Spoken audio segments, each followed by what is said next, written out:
नमस्कार दोस्तों, कैसे हैं आप सब। आशा करता हूं आप सब बहुत अच्छे होंगे। मेरा नाम है गौरव चंद। द ई नब यूट्यूब चैनल पे आप सभी का स्वागत है।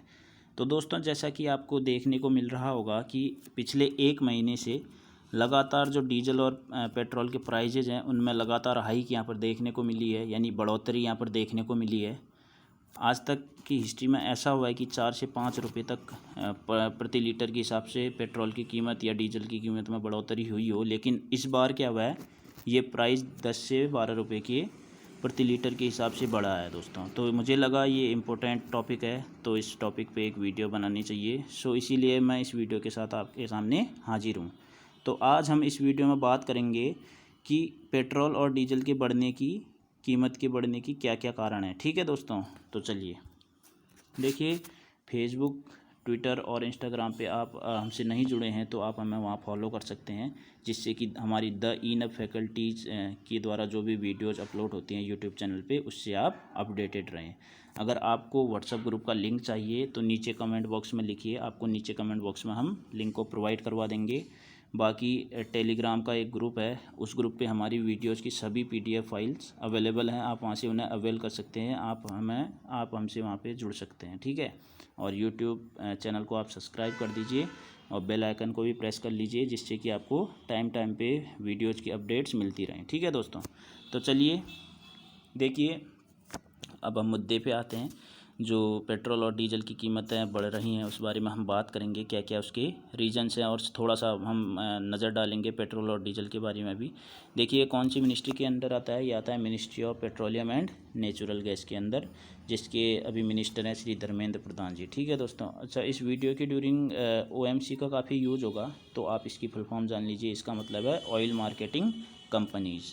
तो देखिए, द इंडियन एक्सप्रेस की आर्टिकल है यहाँ पर, इसमें बताया गया है कि पहली बार ऐसा हुआ है कि डीजल के पेट्रोल क्या हो गए हैं, हाई हो गए हैं रेदर देन किसके, पेट्रोल के। यानी पेट्रोल की कीमत से ज़्यादा किसकी कीमत हो गई है, डीजल की। अच्छा, ये नेशनल कैपिटल रीजन दिल्ली की बात कर रहा हूँ मैं, ठीक है। ये अभी सिर्फ दिल्ली में हुआ है, जिसमें क्या हुआ है, पेट्रोल की कीमत से ज़्यादा डीजल की कीमत हाई हो गई है। तो देखिए, ऐसा क्यों हुआ है, इसके बहुत सारे रीज़न है। अभी देखिए, करंट मुद्दा है क्या, यहाँ पर 26 की जगह 30 होगा दोस्तों, 30 जून तक का इसको ले लीजिए। हालांकि अभी सिचुएशन थोड़ा स्टेबल है, 26 से 30 के बीच में आप मान सकते हैं कि वहाँ पर से अभी 80 पॉइंट के समथिंग अभी डीजल का प्राइस है। तो देखिए क्या हुआ था, पेट्रोल का प्राइस 9.17 रुपये प्रति लीटर के हिसाब से बढ़ा था, और डीजल का 11.14 रुपीज़ प्रति लीटर के हिसाब से, ठीक है। ये दिल्ली की बात कर रहा हूँ मैं, ये स्टेट टू स्टेट वेरी करता है दोस्तों, ठीक है। हुआ क्या था कि 1 अप्रैल 2020 को एक्साइज ड्यूटी बढ़ा दी थी सेंट्रल गवर्नमेंट ने, ठीक है। ये सेंट्रल गवर्नमेंट के द्वारा लगाया जाने वाला एक टैक्स है, एक्साइज ड्यूटी।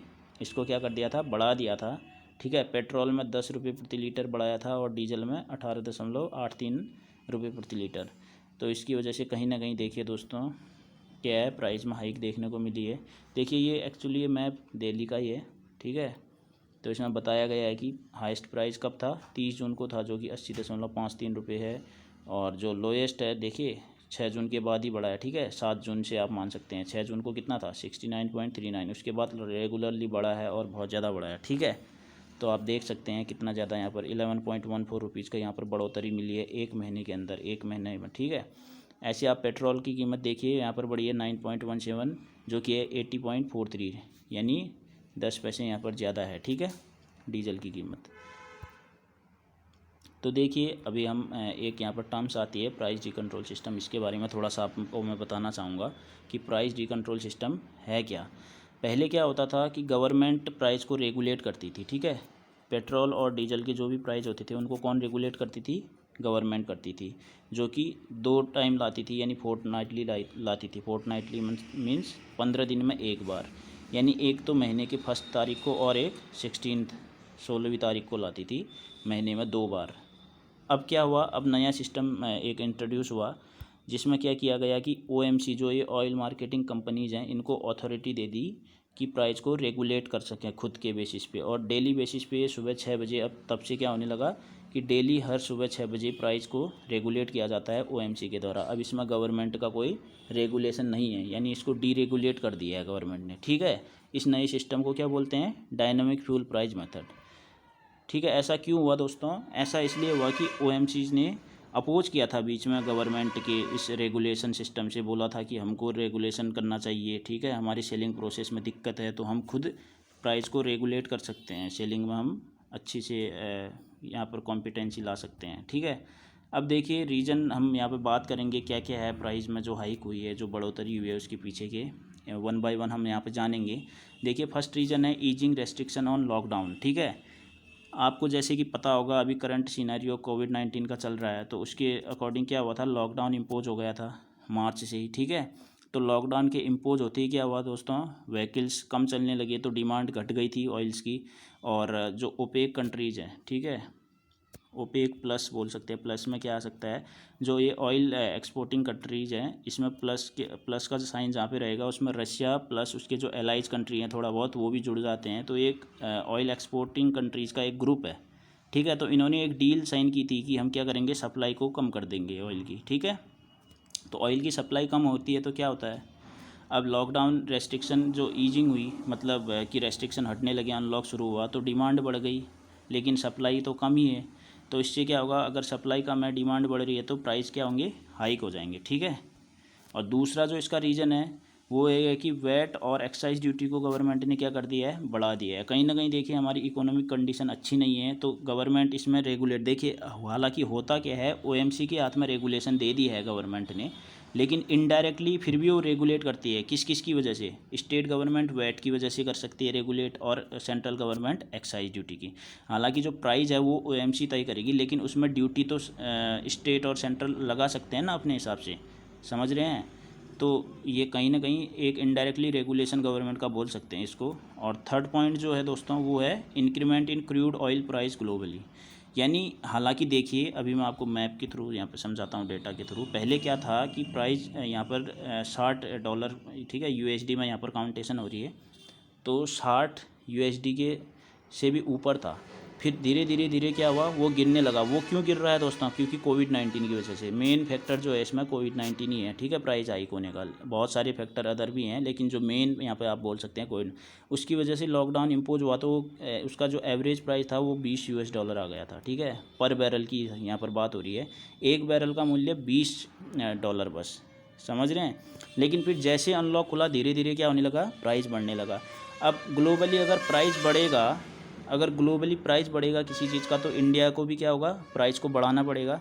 तो यहाँ पर आपको समझ में आ रहा होगा, इसीलिए प्राइस क्या हो रहा है, बढ़ रहा है, ठीक है। अब देखिए एक रीज़न और है, अच्छा ये मैं आपको पहले समझा चुका हूँ दोस्तों, ऑयल सप्लाई एंड, ठीक है, लेस सप्लाई और मोर डिमांड, ठीक है, यहाँ पर आपको समझ में आ गया होगा। और एक रीज़न ये भी है कि आपने अभी देखा होगा कि इंडियन रुपये की क्या हो गई, वैल्यू यहाँ पे घट गई है यूएस डॉलर के मुकाबले। तो अगर यूएस डॉलर के मुकाबले अगर इंडियन रुपीज़ की वैल्यू घटेगी तो क्या होगा, इंडिया को ज़्यादा रुपये देने पड़ेंगे, पे करने पड़ेंगे किसी चीज़ के। अगर ज़्यादा रुपये पे करने पड़ रहे हैं तो सिंपल सी बात है कि इंडिया में यहाँ पर क्या होगा, प्राइस बढ़ाना पड़ेगा, ठीक है, उस चीज़ का।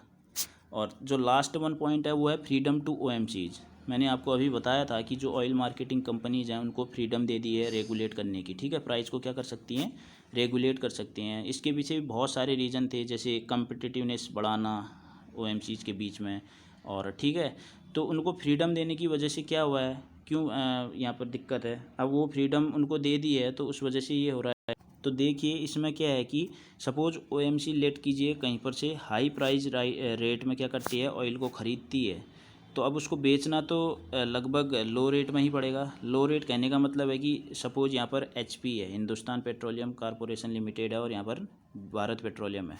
अब भारत पेट्रोलियम ने कहीं से हाई प्राइस रेट में ऑयल ख़रीदा, लेकिन वो अब सपोज यहाँ पर हिंदुस्तान पेट्रोलियम बेच रही है 80 रुपये के हिसाब से डीजल को। अब जो ये भारत पेट्रोलियम है उसने सपोज 90 रुपये प्रति लीटर की दर से अगर कहीं से ऑयल ख़रीदा भी है तो उसको 80 से ज़्यादा नहीं कर सकती, क्योंकि कम्पिटिटिवनेस उसकी घट जाएगी, क्योंकि लोग फिर कहाँ चलने लगेंगे, एचपीसीएल में। तो यहाँ पर भारत पेट्रोलियम क्या करेगी, उसको कम रेट में बेचेगी। तो कहीं ना कहीं देखिए भारत पेट्रोलियम को क्या है, लॉस है। फिर इस लॉस को वो कवर करने के लिए क्या होगा, बाद में प्राइस को बढ़ा देगी, ठीक है दोस्तों। तो आशा करता हूँ आपको ये समझ में आया होगा। तो कहीं ना कहीं एक रीज़न ये भी है। तो यहाँ पर बहुत सारे रीज़न हमने डिस्कस किए दोस्तों, आशा करता हूँ कि आपको ये समझ में आया होगा। तो इसका जो कंक्लूजन निकलता है कि मेन रीज़न क्या है दोस्तों इसका, मुझे लगता है, ये मेरा पर्सनल ओपिनियन है कि मुझे लगता है इसका जो मेन रीज़न है वो कोविड-19 ही है। ठीक है, और दूसरा रीज़न ये हो सकता है कि हमारी इंडिया की जो इकोनॉमी है वो पहले से ही गिर रही थी, तो कहीं ना कहीं यहाँ पर जो टैक्सेस इम्पोज हुए हैं एक्स्ट्रा इकोनॉमी को कवर करने के लिए, दूसरा रीज़न ये है। बाकी बहुत सारे रीज़न यहाँ पर आपको मैंने बताए। तो आशा करता हूँ ये वीडियो आपके लिए हेल्पफुल साबित हुआ होगा।